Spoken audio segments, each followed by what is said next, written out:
चालू है। हेलो दोस्तों, कैसे हैं आप।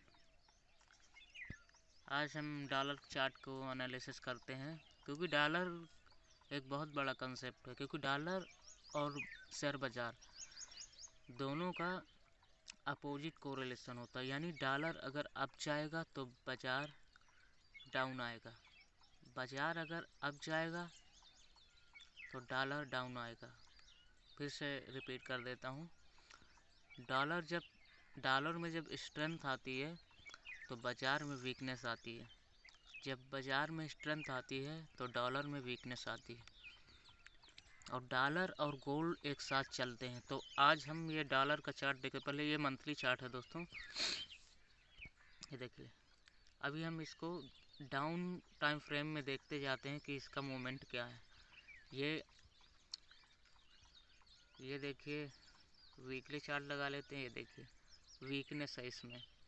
इसका मतलब क्या होता है? इसका मतलब ये है कि बाज़ार में अब मूव बहुत ही करीब आ गया। यानी कल भी आप देखे हैं 40% के आसपास निफ्टी ने राइज दिया है, और 120-25 के आसपास, मुझे अगर याद आ रहा है, कल शाम को मैं देख रहा था तो उसमें 100-125% के आसपास राइज आया है बीएससी में, यानी बॉम्बे स्टॉक एक्सचेंज। दोस्तों, बॉम्बे स्टॉक एक्सचेंज तो बहुत पुराना इंडेक्स है, लेकिन निफ्टी 96 में आया था 1996। तो लेकिन उसको लोग ज़्यादा तरजीह देते हैं, क्योंकि उसमें टॉप परफॉर्मेंस कंपनियां सेलेक्ट रहती हैं, टॉप 50 कंपनियां इंडिया की, और 7000 प्लस कंपनियां इंडिया पे हैं, जिसमें डिफरेंट टाइप के स्टॉक हैं। Small cap, micro cap, mini small cap और छोटी से छोटी कंपनी।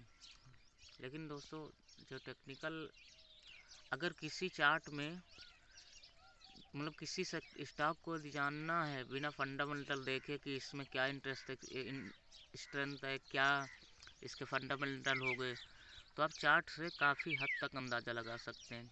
चलिए फिलहाल हम नेक्स्ट स्टेप पे उसकी बात करेंगे। अभी देखते हैं डॉलर की वीकली चार्ट। देखिए, वीकनेस है, डेली में वीकनेस है, सपोर्ट बना रहा है नीचे से, और इसके बाद 2 आवरली। तो देखिए, डॉलर में वीकनेस है, इसीलिए आप कल मंडे को जब मार्केट ओपन हुआ तो उसमें आपने थोड़ा सा स्ट्रेंथ देखा दोनों इंडेक्स में। हालांकि शेयर ऑलरेडी रेट पे ही बंद हुए हैं, ज़्यादातर रेट पे ही बंद हुआ है। जितना सारा स्टॉक की लिस्ट थी, मैं काफ़ी देर 200-300 स्टॉक कल देखा हूँ, तो सारे ज़्यादा से ज़्यादा रेट पे ही थे। अभी गोल्ड का चार्ट चलिए देखते हैं। ये दोस्तों गोल्ड का चार्ट है, गोल्ड फ्यूचर डॉलर पे। देखिए, गोल्ड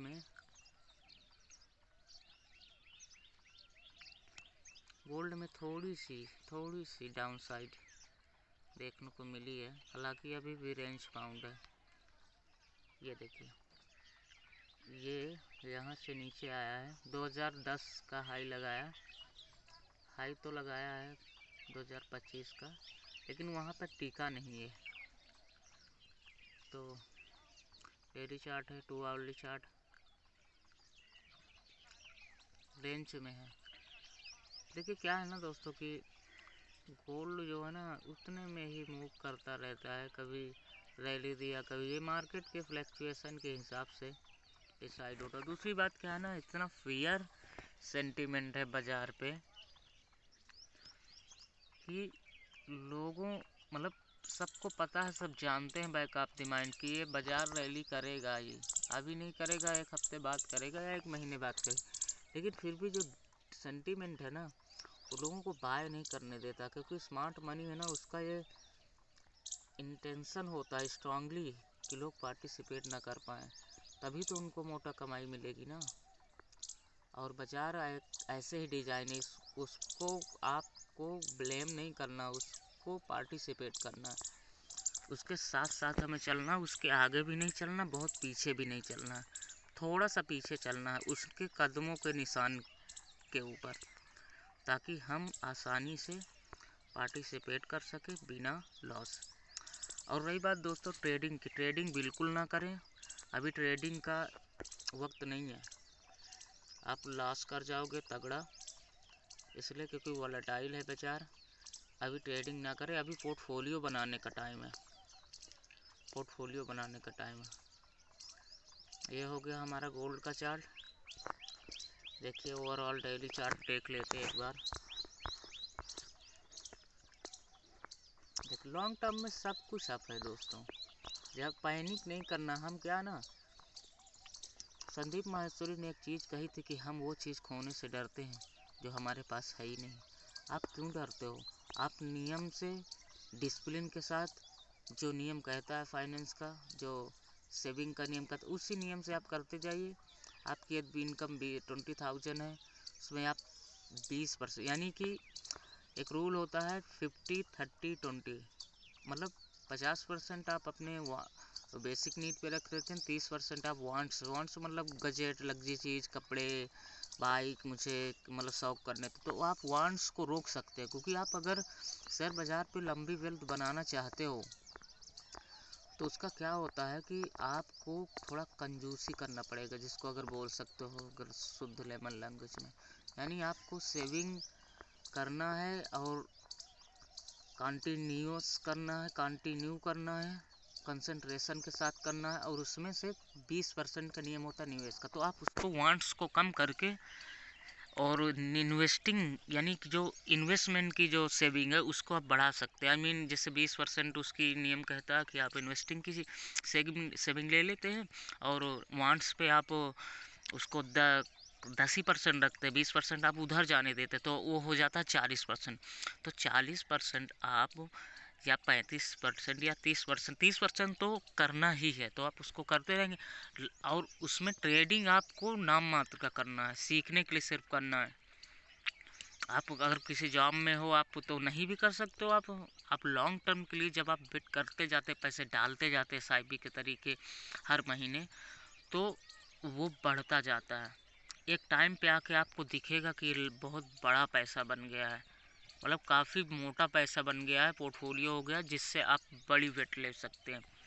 और अच्छे स्टॉक में करनी है, फंडामेंटली स्टॉक में करनी है। और हम फंडामेंटल सीरीज़ की तैयारियां कर रहे हैं। अभी हमारा जो टीम का एक मेंबर है, हमारा टीम 3 ही 4 लोगों की, 2 ही 3 लोगों की है। मैं ये नहीं कहूँगा कि हम बहुत बड़ा CFA और चार्टर्ड अकाउंटेंट बैठा रखे, नहीं, क्योंकि हम कोई PMS और म्यूचुअल फंड ऑर्गेनाइजेशन तो है नहीं, या ब्रोकरेज कोई हाउस। तो उसमें से उनको जो है ना अभी 2-1 दिन से थोड़ा हेल्थ का इशू हो गया है, इसके लिए वो एडिटिंग नहीं, सीरीज़ नहीं बना पा रहे हैं हम। लेकिन बहुत जल्द दोस्तों हम सीरीज़ लाएंगे फंडामेंटल, और उसमें से आपकी भरपूर मदद होगी। इसलिए चलो आप एक चार्ट और देख लेते हैं हम। आज देखते हैं हम थोड़ा किसी सेक्टर को, IT इंडेक्स को देखते हैं।